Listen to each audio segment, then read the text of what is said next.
Hello guys, নিয়ে এসেছি তোমাদের জন্য নরকুল মাখা। দেখতেই পাচ্ছ, নরকুল নিয়ে এসেছিলাম, তা এখন ধুয়ে নিয়েছি, ভালো করে ধুয়ে নিয়েছি। এবার কাটবো ছোটো ছোটো পিস করে। ধোয়া হয়ে গেছে।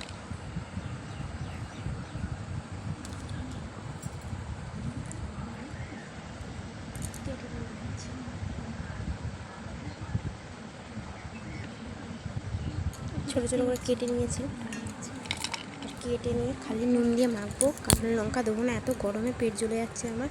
আর এতই টক খাওয়ার ইচ্ছা হচ্ছে, এটা নুন দিয়ে মাখলেও টকটা সেই থাকবে, ঝাল দিলেও ভালো লাগে, টেস্টি লাগে।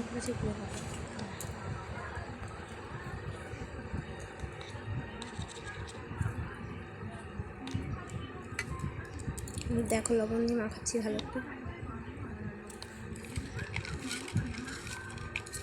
করে মাখিয়ে নিই।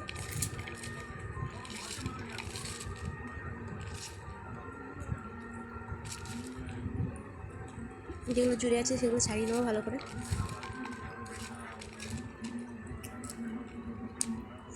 নুন দিয়ে মেখেছি, তবু এত টক বলবার কথা না। তোমাদের দেখাও, গাছে একদম ভরে গেছে। এমন ছোটো ছোটো, এতেও কিছু ছোটো আছে, বড় আছে, ফ্রাই করা আছে।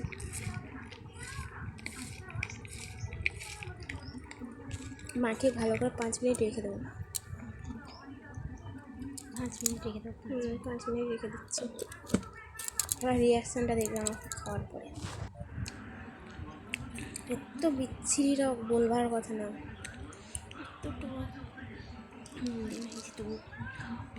এটা লঙ্কার গুঁড়ো পড়লে আর এই গরমের সময় তো পেট জ্বলে যাবে। আমি ভাবছি এটাকে আমসি টাইপের করবো।